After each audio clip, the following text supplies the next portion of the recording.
Ted Bundy, his handsome face and disarming charm belied a heart of pure darkness. Bundy wasn't a shadowy figure. He was a clean-cut, seemingly ordinary man. He shattered the illusion that monsters lurk in the shadows, revealing they can hide in plain sight. Behind Bundy's charismatic facade lay a cunning predator, a master manipulator.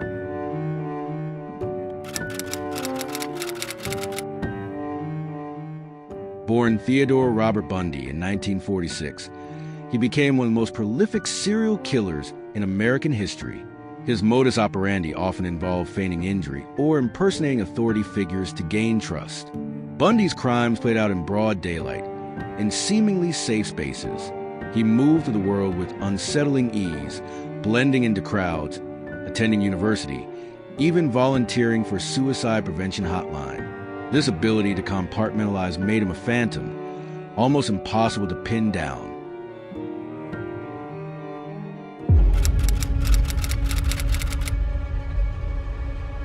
Bundy's reign of terror began in the early 1970s, initially confined to the Pacific Northwest.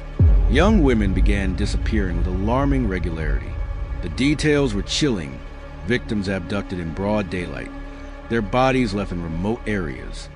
Law enforcement agencies, initially slow to connect the dots, faced a baffling new breed of criminal.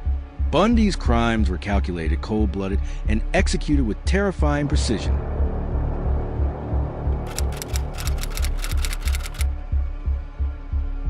With each passing month, the net seemed to be closing in on Bundy.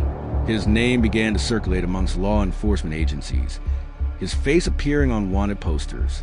Yet, he remained frustratingly elusive, always one step ahead. What began as isolated disappearances escalated into a full-blown manhunt. Bundy's case marked a turning point in the public's understanding of serial killers.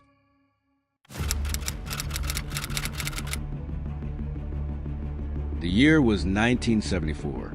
On January 4th, Joni Lenz, a bright 18-year-old, vanished from her basement apartment. The police, initially treating it as a potential runaway case, began their investigation. The scene was unsettling, signs of a struggle, the room in disarray, and a chilling bloodstain on Joni's pillow.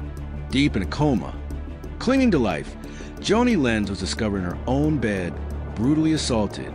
Her survival was a miracle, but the trauma would forever scar her life.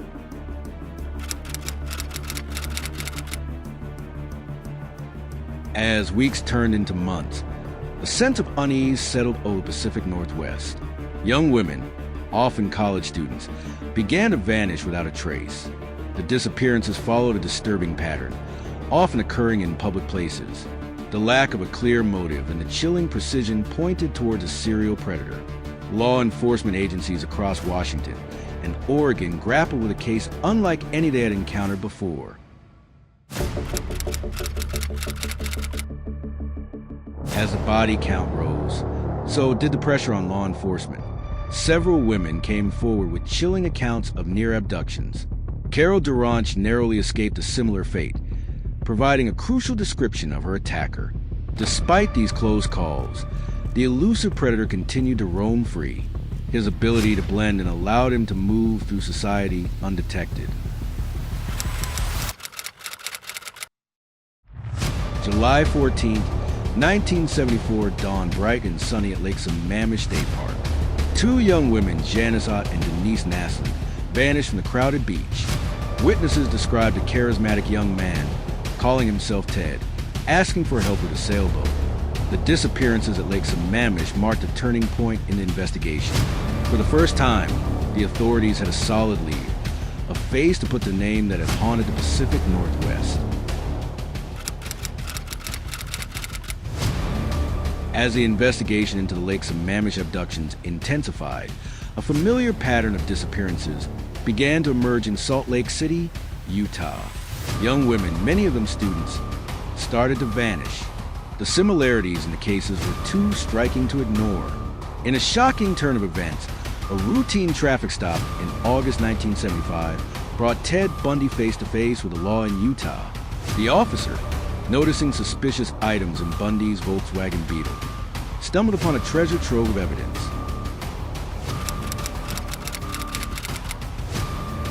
Bundy's arrest in Utah should have been the end of his reign of terror. However, his story was far from over. While awaiting trial, Bundy managed to escape from custody twice.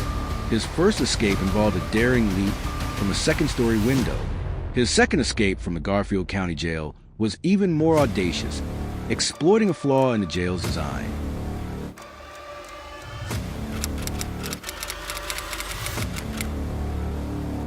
While Bundy was on the run, a chilling discovery was made in Washington state.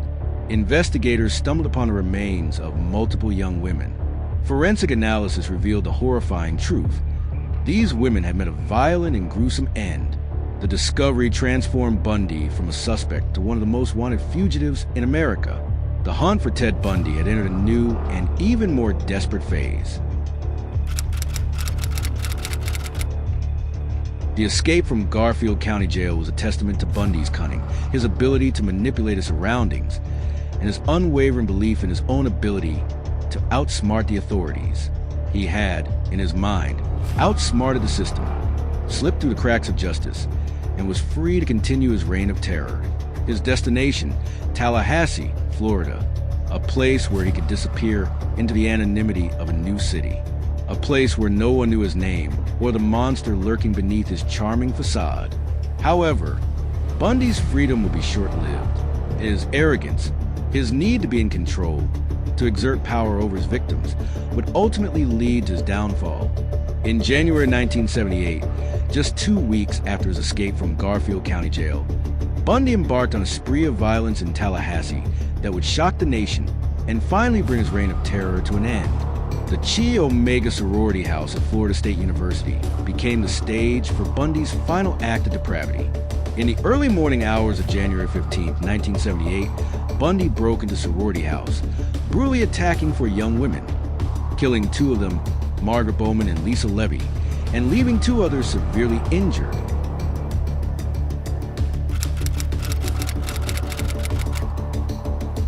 The Chi Omega murder sent shockwaves through Tallahassee and beyond. The brutality of the crimes, the randomness of the attack, and the fact that the perpetrator was still at large sent a wave of fear and panic through the community.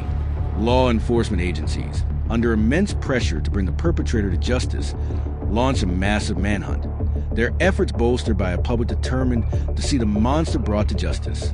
Bundy, now the most wanted man in America, became the target of a nationwide dragnet.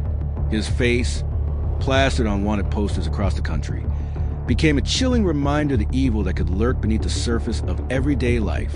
The manhunt for Ted Bundy, a cat-and-mouse chase that had spanned several years in multiple states, was about to reach its dramatic conclusion. On February 15, 1978, just 1 month after the Chi Omega murders, Bundy's luck finally ran out. He was apprehended during a routine traffic stop in Pensacola, Florida. His escape, attempt thwarted by a vigilant police officer who recognized a stolen Volkswagen Beetle. Inside the vehicle, officers found a cache of incriminating evidence, stolen credit cards, fake IDs, and items that linked him to the Chi Omega crime scene. The game was up. The arrest of Ted Bundy in Florida marked the end of a terrifying chapter in American criminal history.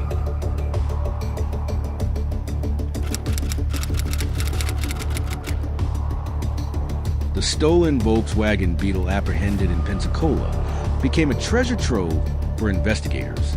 Inside, amid stolen credit cards and fake IDs, lay chilling echoes of Bundy's spree across several states: a ski mask, handcuffs, a crowbar, items that sent shivers down the spines of even the most seasoned detectives. Bite marks on Lisa Levy's body during the Chi Omega attack became a crucial piece of the puzzle. The match was undeniable, linking Bundy directly to the horrific scene at the sorority house. News of Bundy's capture spread like wildfire. His face, once plastered on wanted posters, now dominated every newspaper and television screen in the country.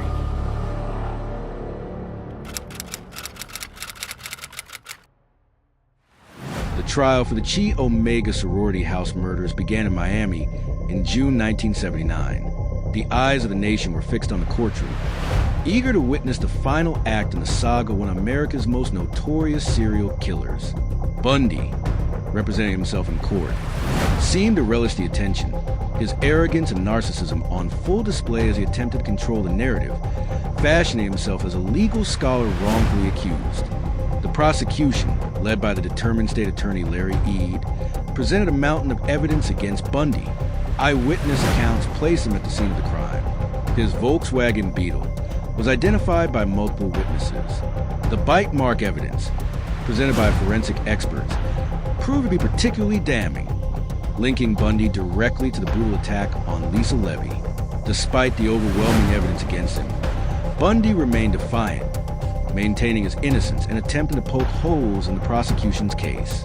He cross-examined witnesses, challenged forensic evidence, and even attempted to charm the jury, his charisma and intelligence on full display. However, the evidence against him was too strong to ignore. The jury, unconvinced by Bundy's performance, found him guilty on all counts. The courtroom erupted in gasps and cheers as the verdict was read. For the families of the victims, it was a moment of bittersweet victory, a sense of justice served after years of pain and uncertainty. For Bundy, it was a crushing defeat, but it wouldn't be the last time he would face a jury of his peers.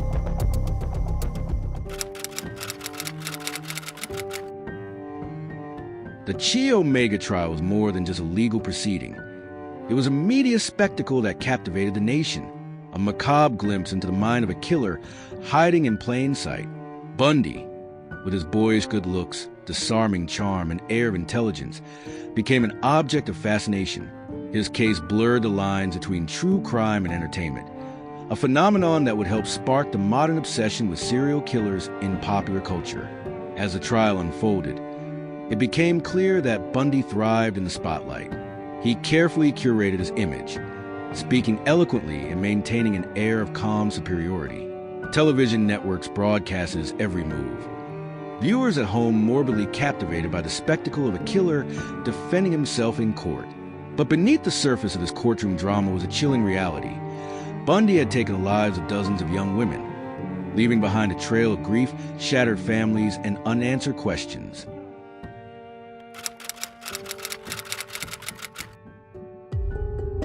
His manipulative charm, once used to lure victims, now attempted to sway the courtroom. Yet, this time, it was to no avail.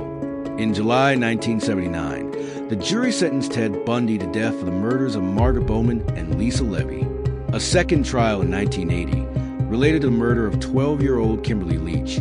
His final known victim resulted in another conviction and death sentence. The walls were finally closing in on a man who had long evaded justice. Bundy spent nearly a decade on death row, filing appeal after appeal, all while continuing to manipulate those around him. He granted interviews, including the infamous series with author Stephen Michaud and journalist Hugh Ainsworth, during which he spoke in third person about the murders.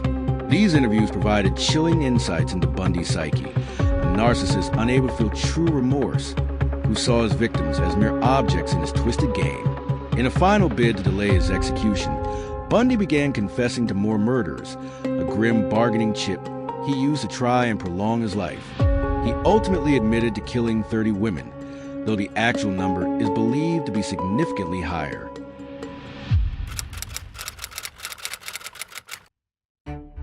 On January 24th, 1989, Ted Bundy was executed in an electric chair at Florida State Prison. Outside, a crowd gathered, some in mourning, others in celebration. People cheered, held signs, and even set off fireworks. For many, Bundy's execution marked the end of a nightmare that had haunted the nation for more than a decade.